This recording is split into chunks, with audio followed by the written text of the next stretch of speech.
Welcome back to another preview of hot, glistening content fresh out the oven that'll be arriving in the game very shortly. Let's take a look behind the development curtain and see how Hunter, Phantom and Terminal Rework are all doing. As normal, this is a pre-release build of the game, so things may change before it hits the live server. So let's look at the juicy main event first. Our Alaskan arrival has finally arrived. Yes, Hunter is now prowling the streets of London. He's a new sniper with a trick up his sleeve in the form of a crossbow. It can be hip-fired with reasonable accuracy or scoped for more normal use. If you hit an enemy for any amount of damage, they are also spotted for 2 seconds. As an alternative bolt type, he can also switch out for an EMP, which allows him to project that ability at range. That's a first for Dirty Bomb. So if there's a turtle shield keeping a rhino or an aura station all nice and toasty, then you can seriously rain on his parade with this EMP bolt. He carries 3 weapons from the machine pistol, and melee selections. It introduces 3 new weapons: the Ryburn, the Arevarov 9, and the Ulu knife. The Ryburn is a fairly spready machine pistol with a good bit of damage but low magazine capacity. It's okay for spraying down people who get too close to skewer with your crossbow, but not the kind of kit you want to be attacking with. The Arevarov 9 is a semi-auto pistol that felt kind of normal as a go-to be honest. It's certainly not the high-capacity Holgat, but decent amount of damage and spammable if you run out of shots for that Ryburn. The visual appearance for Hunter and his new weapons really goes against that futuristic design that some people have voiced opposition to. The more traditional clothing and retro-styled weapons certainly give him a different aesthetic to other characters in the game.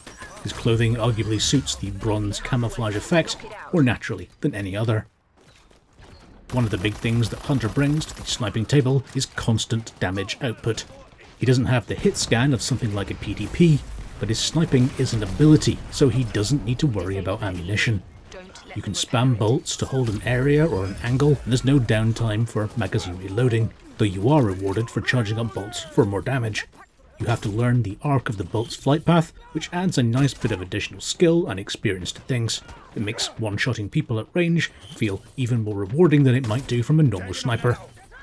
I do appreciate as well that this isn't a massive seismic shift to the meta of Dirty Bomb. There's been a number of mercs who have had the ability to powerfully change the way things are played with shields and so on. Hunter feels like a fun alternative to other sniping classes who can also provide real utility with the ability to project EMP with this alternative bolt type.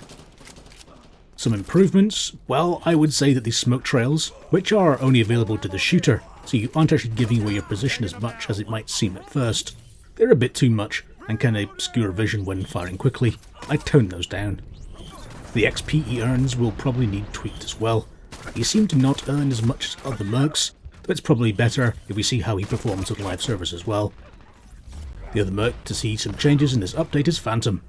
But although we've heard talk about complete invisibility, there are some other changes that were made to make him overall more stealthy, but not reach 100%.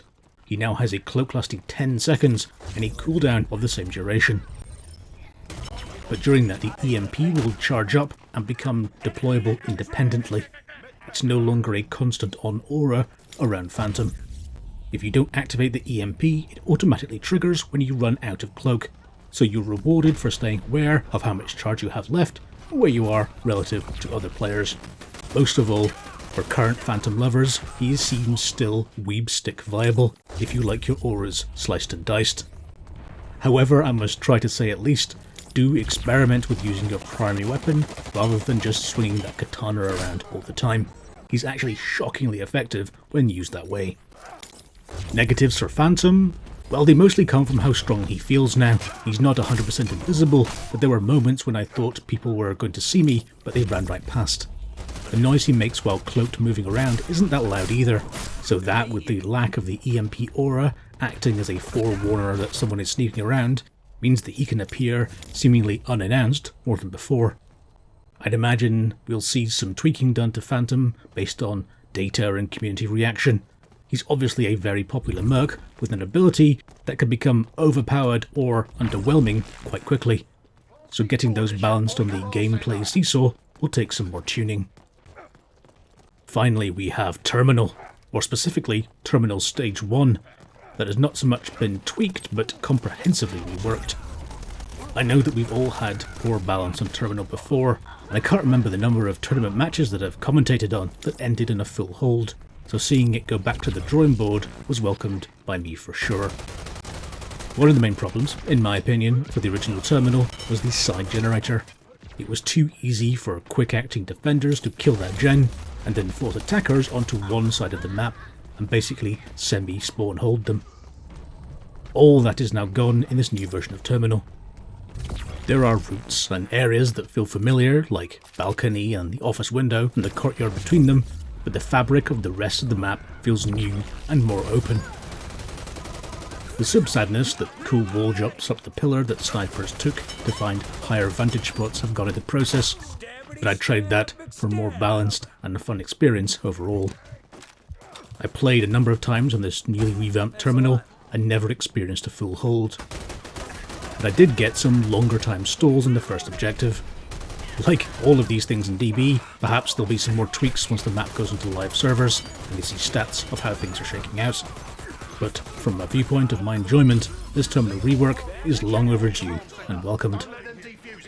As I said on previous Ask the Devs videos, Underground is also on the menu for improvements, so I'm interested to see how things turn out for that other long-time Dirty Bomb favourite. I'm interested to know what you make of all these additions and changes. Are you hyped for Hunter? Are you pumped for Phantom? And are you thunderous for Terminal? Type a comment below right now and let me know your thoughts. If you enjoyed this video, please consider hitting that subscribe button right now. If you want to follow me on the various social medias, there are links in the description, including a new Steam group you can join as well if you want to be fancy. I'd like to thank the people on the Dirty Bomb PTS for their help. Without them, I simply couldn't make these videos. I want to thank you as well for watching, and I'll see you next time. Take care.